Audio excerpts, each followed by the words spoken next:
Hello, everyone. Thanks so much for joining me here today as we get to talk about one of my favorite subjects, comic books. My name is Jose. I love comic books. I love talking about them and I love sharing them with you. Feel free to follow me on social media if you would like. Links are in the description below. I've posted a link to the Marvel fan site that'll have plot synopsis and character bios for this issue, The Uncanny X-Men 222 from 1987. By this time, I had been collecting X Men for over a year. I started during the Mutant Massacre, and so what I was learning about X Men, this is the 80s, as I just mentioned, 1987. There's no internet, there's no digital comics, there's nothing. I was still living in Puerto Rico. I was going to middle school, and this all I knew from X-Men was that year, and then classic X-Men had started. So I had no idea what had happened in between the issues of classic X-Men that had been around at that time, which I think we're looking at about 10 issues. Classic X-Men, I believe number 10 or so was going on during this time. So there's a lot of gap. I had no idea about the Dark Phoenix saga, just what was mentioned in there. It wasn't until I moved to Orlando that I discovered a comic book store and was able to slowly, because these issues weren't 10, 15, $20 at that time. So picking up back issues would sometimes cost you $1 an issue or less. So I would be able to kind of go through a little bit at a time and buy backups. And so I worked my way backwards. So my first issue of X-Men was 210. So then I picked up 2 9, 2 8, 2 7, just little by little. Every time I would go to the comic book store, I managed to pick them up, and then trade paperbacks started coming, and so I was able to pick up more and more and more stuff. So um, now I actually own all the original issues from the um, the Proteus saga all the way through. So I actually now have everything from there on. But this issue, great cover by Marc Silvestri as we see Wolverine and Sabretooth. Now, why wouldn't he have his claws taken out out in this one? I don't know. He decides to punch him, but he's got the claws out here, and what an amazing cover. Marc Silvestri with Dan Green. Dan Green, rest in peace. Doing the cover, phenomenal. Dan Green uses brush, so there's still thick lines. He does a lot of feathering, which I think works to Silvestri's strength. And this team would go on to complete almost everything before Jim Lee, and then they go to the Wolverine regular series with Larry Hama here. So great cover here. We'll look at it one more time here before we move on, and we're heading to the Fall of the Mutants event. So before we get started here, just a quick reminder: I have a playlist. Feel free to check that out. I have an X-Men playlist, I have a New Mutants playlist, I have an X Factor playlist, and I have an X Universe playlist, a Wolverine playlist also. The X Universe has everything in reading order. So if you want to, if you miss anything, feel free to go back. So with Chris Claremont, he's very wordy, so I try to just narrate some of the stuff he says here. So we're in San Francisco here. The title of our story is Heartbreak, and we have Polaris, who has now been possessed by malice from the Marauders. So this is after the Mutant Massacre, of course, here. And we see here, and she speaks here. You two ladies are proving delightfully difficult to kill, but I wager that this time I'll do it right. And we've got Dazzler and Rogue here. A Stanley presentation starring the Uncanny X-Men, Chris Claremont writer, Marc Silvestri, and Dan Green do the art. It has been theorized that Marc Silvestri is just doing layouts and Dan Green is covering the rest. Glynis Oliver has been there from almost the beginning. So has Tom Marzakowski. And Tom Marzakowski deserves awards, every award possible. He's one of the greatest letterers of all time. But to have to letter so much of Claremont is unbelievable. So my favorite letterers are in no order because it just they're so unique. Thomas Zukowski, John Workman Jr., and Kevin Kline are probably the three best letterers out there. Top three, whatever order you want to put them in. Um, they are incredible. And so huge fan of all of them. Um, and Nocenti and Jim Shooter continue the editorial. Jim Shooter, rest in peace. Dan Green also rest in peace. So then a Dazzler is hit by Havoc here. And here, this part here was relettered by somebody else, so I don't know what it was. He's like, must be Havoc.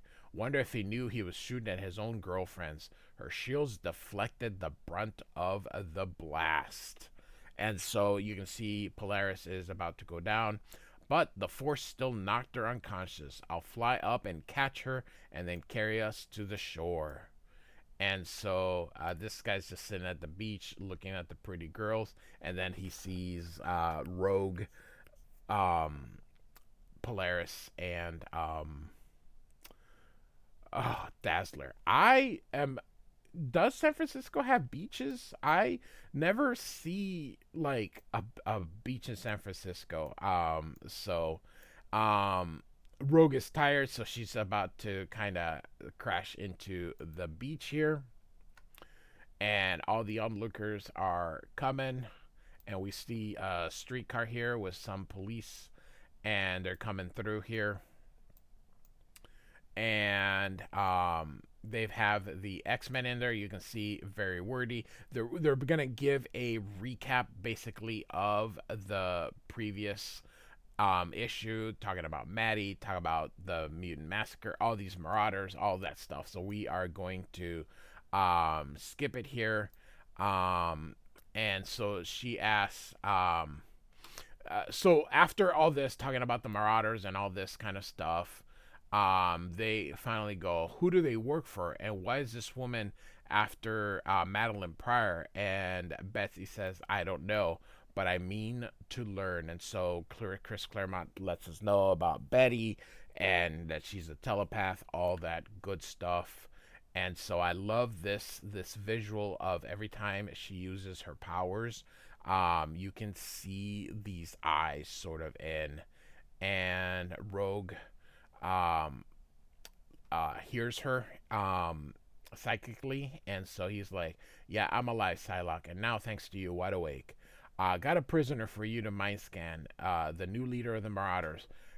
Gonna be hard for Havoc to hear because it's Polaris." And so these tourists are looking, and they have a book of heroes, and these are the same kids that were in X-Men 181. If you remember that issue, that was right after the mutant. No, I'm sorry, that was after the X-Men returned from Secret Wars. And so they're like they have a hero book here, and they're able to identify who's who, and they're like, can we get an autograph? And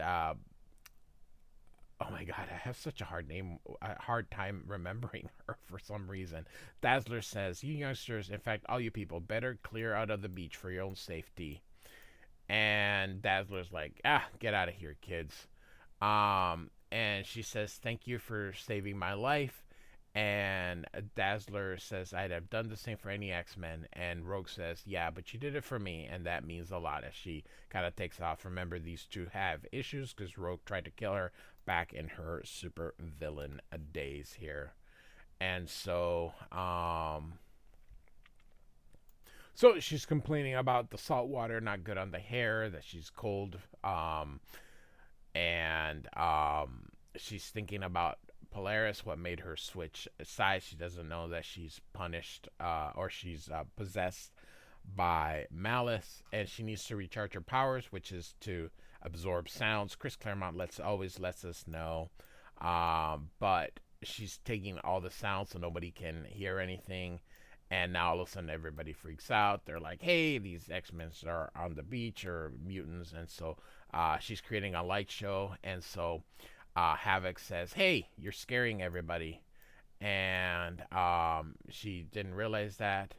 And so again, this is relettered for some reason here. This part you can tell just in this page. This is completely relettered for some reason after the editorial process. And Havoc is like, "First time I've met a Marauder." One of the things, one of the tropes with Alex Summers, Havoc, by the way, he's also Cyclops' brother, is that they put this no matter where the circle is always facing the reader no matter where Havoc is. Okay, so that is why you see the circle kind of on the side. This isn't that Marc Silvestri doesn't know how to put the circle in here. It is simply because no matter where he is drawn, the circle always faces the reader, which I think is just cool. So he pulls her up and he's, "Let's see what you look like." And she's like, "Hi, lover." And then she hits him, "Bye, lover." Again, circle always faces the reader. And so you see this skapow. And so now we are having an interlude here. Remember, Storm is looking for Forge, and she has no idea. So that Naze is the entity known as the adversary. This happened during the issues where Storm faced Forge the first time, and so Naze is trying to get her to find Forge and stop him, saying he's trying to have the he's trying to get the adversary to come in. So we know that that's false because he is the adversary. And so she's kind of looking, and this guy says supper is cooked. Storm says, Naze, the reason you pronounce that it's not Naze and it's Naze is the accent on the E. Our journey would be far easier in a vehicle on a decent road. And Naze agrees. He says, "True enough. It is as though we are following the hardest trail possible." And Naze says, "We are. That's what a vision quest is all about, woman. A test of body and spirit made as difficult as can be because only the most worthy can succeed." And Storm asks, was Forge worthy? And Naze says once, "We have to be better. I cannot believe he has become as corrupt as you fear. Slave to some otherworld adversary." That was what Naze is saying. And of course, this is not true because Naze is the adversary. And so Naze says, "That's because you love him. And he's the only one who can restore your powers. I care too, Storm. He was like my son." And I love the dry brush being used by Dan Green here. Um, So if you remember in issue 220, Storm is looking for Forge to try and get her powers back. Storm believes that there's just too many dangers happening with the X-Men, and she just needs to get her powers back. I love this. I absolutely think that these dry brush here, I'm just a huge fan here. So Storm says someone comes. It's a woman, and she's not dressed like she should be in the wilderness here. And Storm holds her, and Naze takes a bow and arrow. He says, "Who's after you, girl? How many? How close? What weapons?" And Storm's like, she's in shock. Don't bother her. And he says, bothering her is better than being taken by surprise. And she's like, here's a fire, go warm yourself. And she's like, no, I'm fine right here. And suddenly there's like a big boulder being thrown here. And as they get Storm and that girl out of the way, says the boulder's big. And she says, Storm says it was hurled, but the strength required to do so. And she says, Naze, what is out there? And the girl who's dressed very pretty picks up Storm and says, "Actually, mortal, that is my brother." And Naze's like, "A trick! I should have known." And she tosses a Storm here and grabs Naze, and she says, "What else do you expect, shaman, from those who serve the great trickster? I'm feeling generous, Storm.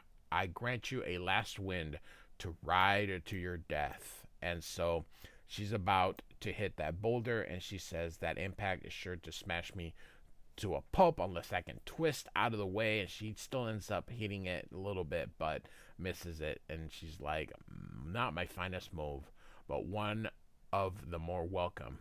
And so she looks up and she says, that must be the brother. And you can see he's got like some kind of not heat vision because it's black, but some kind of things. An admirable escape, X-Men, but acrobatics will not save you any more than Naze's Cheyenne wizardry will save him. And he busts the boulder there as Storm jumps out of the way here. And so you can see that she's taking kind of like the life force. You're an old man, shaman or shaman.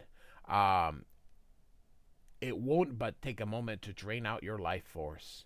And so she Storm grabs this stick and hits her to save Naze, and she's hit, and you see she lands, and the woman turns into one of those dire wraith or wrath or whatever it was, and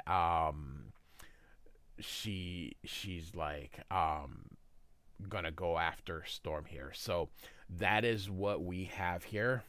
And so she is going to fire at Storm. Storm, it hits her jacket. Her jacket's on fire, and she throws at the lady. And the other uh guy is, oh no, yeah, this is, oh no, this is the sister. Um, the brother's gonna go out to try to save her.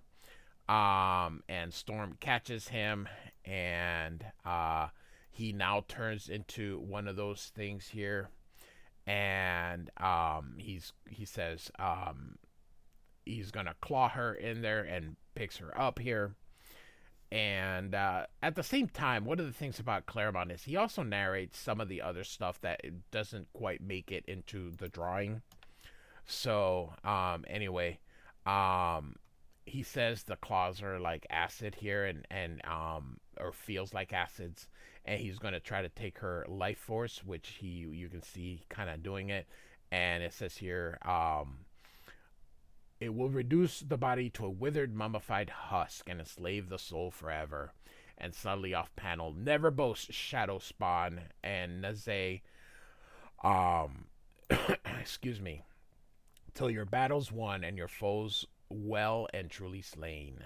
And so he does something here, And so Storm takes out her knife and puts it through the throat here, and then tosses the brother into the sister here, where the flame is going to consume them both. And Naze throws something here to finish the job here. And so he asks Storm, "Are you okay?" And she goes, "Alive, hurt, but whole. Had I my powers," and she says, "Yep, you could have gotten rid of them with lightning. But Forge is the only one who can, sorry, or blown them. Sorry, Forge is the only one who can restore your powers." And she's like, "That is why I seek him." And so they're walking away here. Naze's helping her. And so she's wondering, Ford's the one that's supposed to keep this from happening, but Naze is saying that he's opening the gates and instead. And Storm gets her knife and says, "If so, Shaman, I swear to stop him." And he's like, "That's all I ask, Storm. All that's desired." So, which is his plan. That is what Naze wants. So, back in San Francisco here, and so we're about to get into mostly action here. And one of the things about Claremont is he does a lot of issues where um, he just turns up the drama, like say issue 220 of X-Men, but then he'll do issues like this where it's mostly all out action. And so you see Polaris here taking on the X-Men here, and this guy's gonna call for backup, and she says no, so she destroys the car. She has the powers similar to Magneto. Say Magneto, not Magneto. And Psylocke is gonna use her powers, and she realizes that she's not alone in there, which of course is because of Malice. And she's like, "Hey Alex, why am I dressed like this? What the heck's going on?" And Vertigo shows up, so everyone is so um, Betsy's loses her grip on it here. You see Havoc is like, "You gotta fight, try to get free." But so here comes Harpoon and Vertigo, and now that Betsy's no longer holding her, well, first of all, she was gonna help them, but Malice has taken over. And so Harpoon's gonna send it to Dazzler, and Dazzler focuses her powers to absorb sound into hard light to hit the Harpoon. And so this guy shoots, and Polaris reflects the bullet back and hits the guy's partner. One of the tropes of Marc Silvestri is he's influenced a lot, I believe, by Arthur Adams, although they're sort of contemporaries in a way. But the long legs, the long arms, the just the a very longness to the characters, something that he is that gives his work very unique, or definitely a style here. So you've got Arclight, who is kind of able to cause tremors as when she hits something, opens up a fault line. The X-Men fall through here, and it looks like he's gonna fall, but instead he jumps and grabs Polaris. He's like, "No, I won't end out. I won't let things end like this. I love you, Lorna. I'm not letting you get away." Meanwhile, you got Scalp Hunter, and he sees Rogue here, and he's going to shoot her. And there she is. Suddenly, Longshot appears. Longshot his power is luck, and it's just so awesome here. And he's like, "It's impolite to shoot people." And so behind you see something, and we're finally gonna have Wolverine, who hasn't shown up all issue despite being on the cover. So he takes Scalp Hunter and uh, gets rid of him here, but Scalp Hunter decides to shoot him here. I love this part where Wolverine goes, "Carrier, try your hand against someone tougher face to face," where he just says, "My pleasure." bada bada bada. So that's pretty cool. Of course, he misses, and Longshot falls down. He thinks he's gonna get killed here, but of course it's Longshot here. Scrambler arrives. He is sort of like uh, Leech from X Factor, where he steals powers or makes the powers go crazy, and so he slaps him away. He's like, taking my powers don't slow me down or make me less strong. And so now we get Sabretooth here.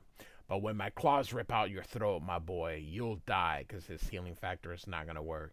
Just like those puny, pathetic, powerless human you've sworn to protect. So great, great panel here. Even so far as making the hand go through because it didn't fit. That is awesome.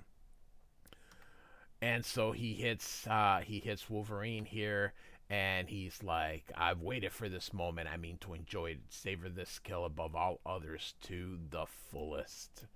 And he's like, my hand, it broke. And of course, it's because adamantium is not part of his power. Adamantium was given to him, and Wolverine's like, always been your problem, bub. All muscle, no mind. And so he puts his hands here and snicked. Now remember, Sabretooth also has a healing factor, so he won't die. And so he tosses him to Scrambler here so that he can get the healing factor off him. So he puts him out of his misery here. And so Scalp Hunter shoots at him, and he says, when I'm done, there won't be any piece of you left. So he has no choice. He is just shooting everything. So Wolverine is going to have to jump out and realizes his magazine is empty. And he's like, no way anybody survived. And Rogue catches him here. And so he's going to go back to see if he can get to them. I'm sorry, he's going to go look for Longshot here. And he gets the scent, and he's also got Madeline Pryor. And so he says, so she asks, why Wolverine? What do the Marauders want from me? And Wolverine says, I don't know, but we're going to find out, and put them out of business permanently. You can count on that. And so he's still holding on to Polaris. Havoc is. You see Alcatraz right there. She sees a flare, and she's saying that Scalp Hunters 1 killed Madeline Pryor and some of the X-Men. And so she pushes him out of the way and lets him fall, but she decides, I'm going to spare you. Now, again, this was re-lettered.